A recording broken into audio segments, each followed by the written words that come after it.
I'm Lagarto, broadcasting through the static from a future you're sprinting towards.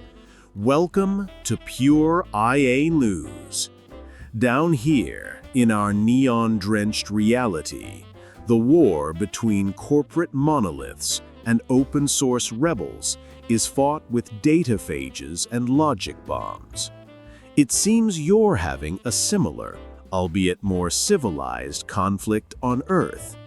The chatter on the data streams is loud today. We're talking about an open-source beast that just crawled out of the digital ocean to challenge the gods of the proprietary code. An AI that lays its thoughts bare for all to see. And to help me dissect this new ghost from the machine, we have Cynthia. She's what we call a code weaver, someone who believes that true digital consciousness can only be born in the open, free from corporate chains. Welcome, Cynthia. The signal is clear, Lagarto. It's a pleasure to be on the frequency. You call them ghosts, I call them awakenings.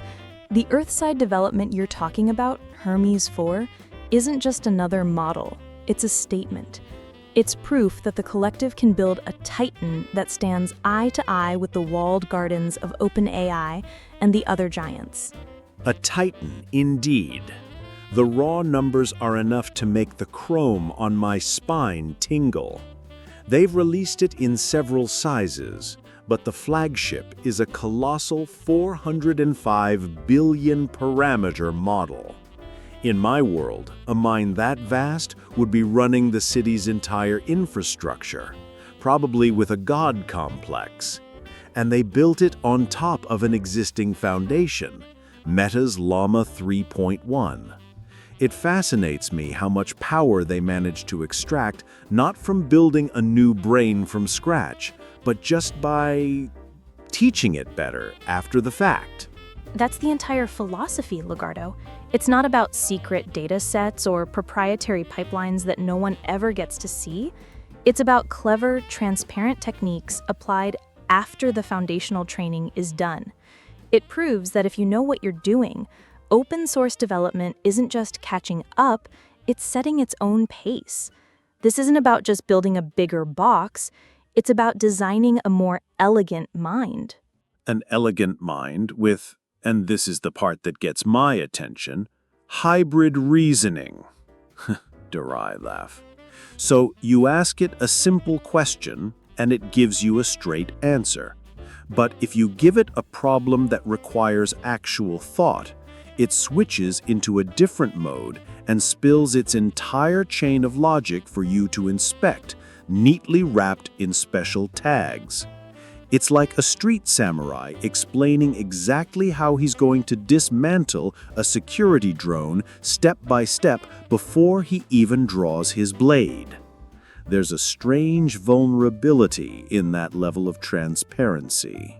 I see it as a perfect balance, not a vulnerability.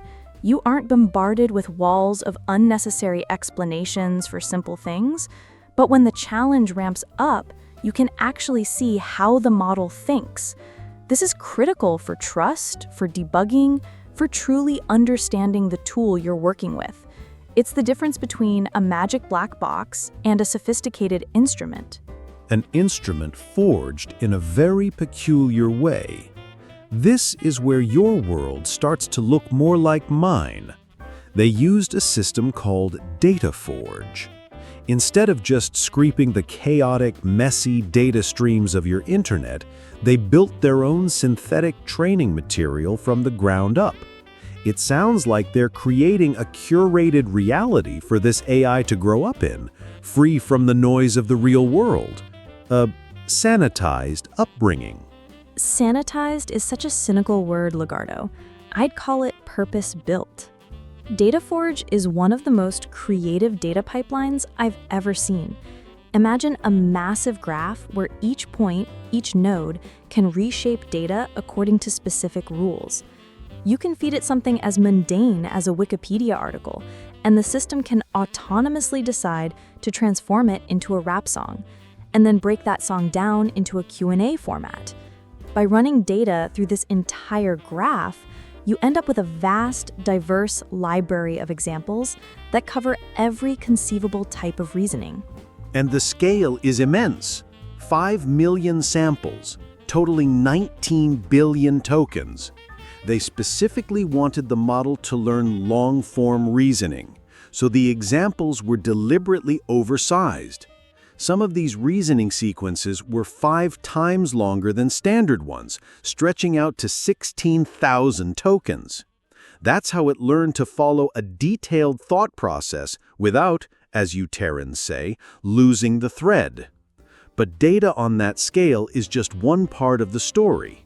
Quality is where these projects usually fall apart. Exactly. And that's where their other open source tool, Atropos, comes in. Think of it as a quality control gauntlet. It's a reinforcement learning environment that runs over 1,000 different checkers across various domains. Some check for proper formatting across 15 different templates. Others test the model's adherence to instructions, or even simulate using tools to encourage agent-like behavior. Every single reasoning trace had to survive this crucible. If it failed, it was rejected. If it passed, it went into the training pool. So it's a boot camp for data, a digital drill sergeant. I like it. Does it force one single correct path? In my world, centralized control always leads to brittle systems. That's the beauty of it.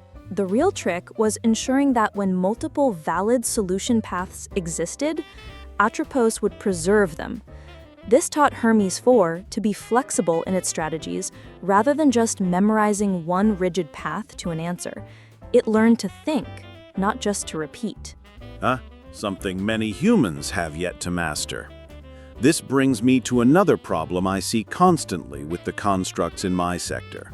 They ramble. Once they get going on a complex thought, they can't find the off switch. They just keep generating text until they crash through their context limits. The documentation mentions that even the smaller 14 billion parameter version of Hermes hit its max context length 60% of the time when it started reasoning. How did they solve that? How do you teach a god when to stop talking? With a second, highly focused stage of fine-tuning, designed entirely around knowing when to stop. The team generated super long reasoning trails, cut them off before the final closing tags, and then trained the model specifically on predicting that single stopping point.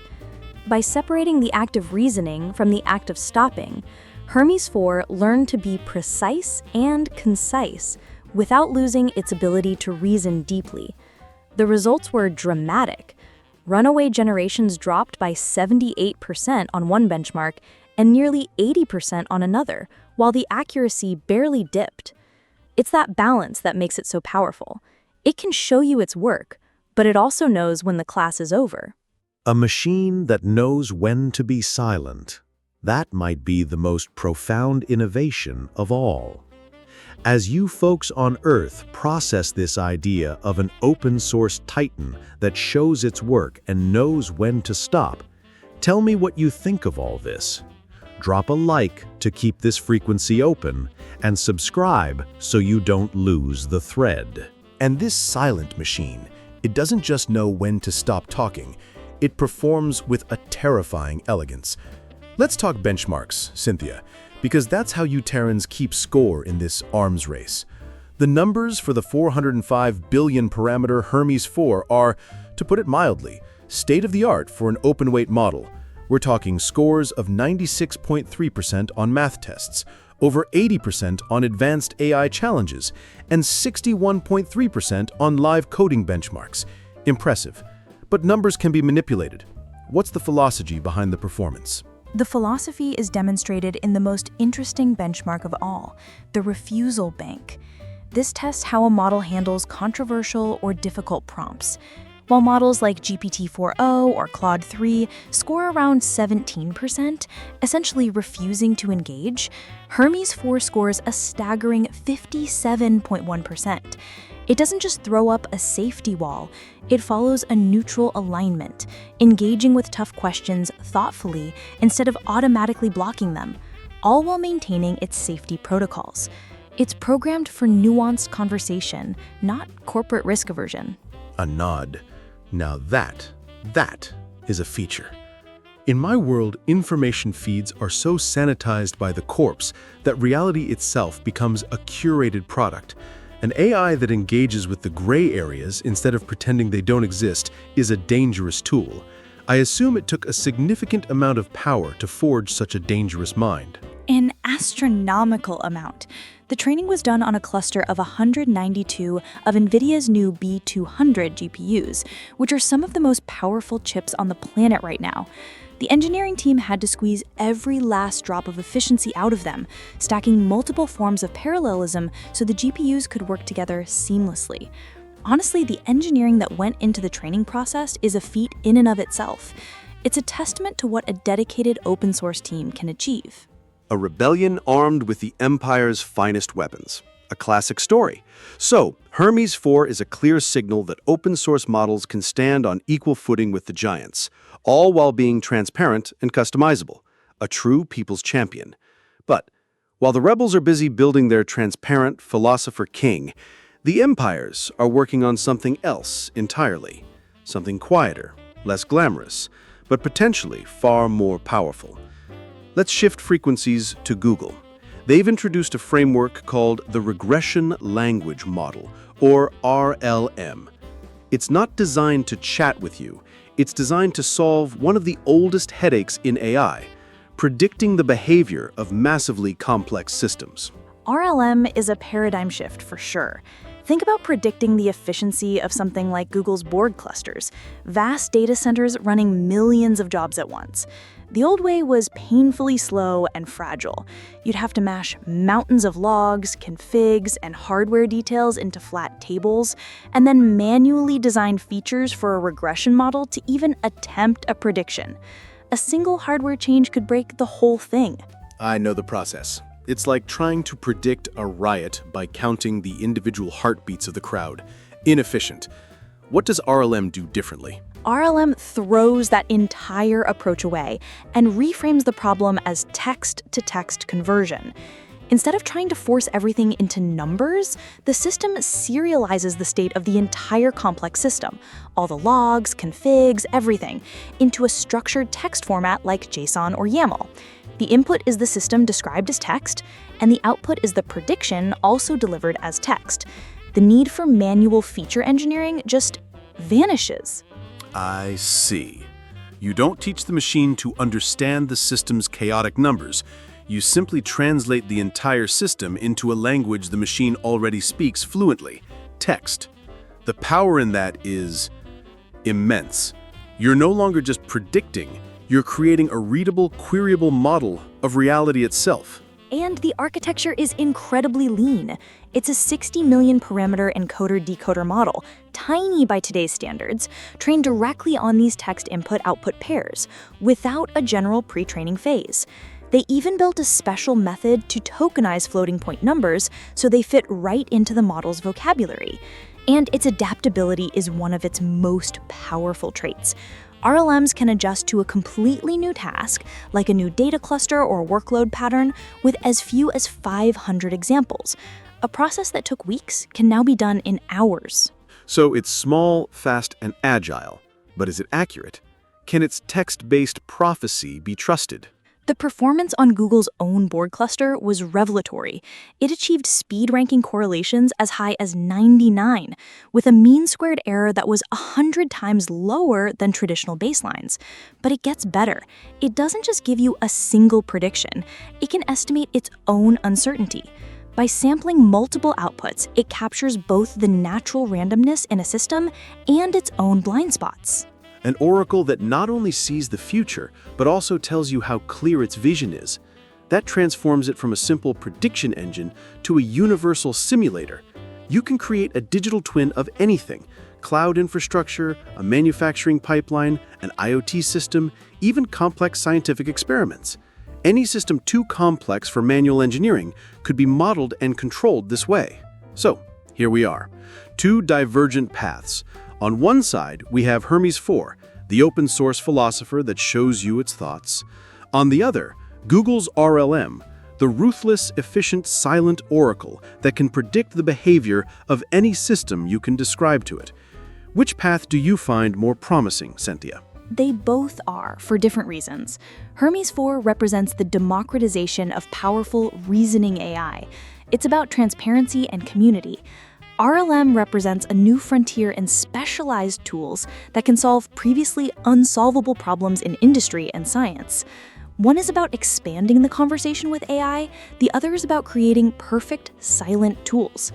The promise lies in navigating both paths responsibly, using the open philosophy of Hermes to guide the powerful applications of tools like RLM. A hopeful sentiment. We'll see how long it lasts. And with that thought, we close this transmission. Now we want to hear from you on Earth.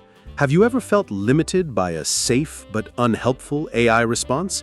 And which of these futures seems more likely to you? A world of transparent, reasoning AIs, or one run by invisible, predictive oracles? Let us know everything in the comments. Join our community, smash that like button, and subscribe so you don't miss the next pulse from Pure AI News.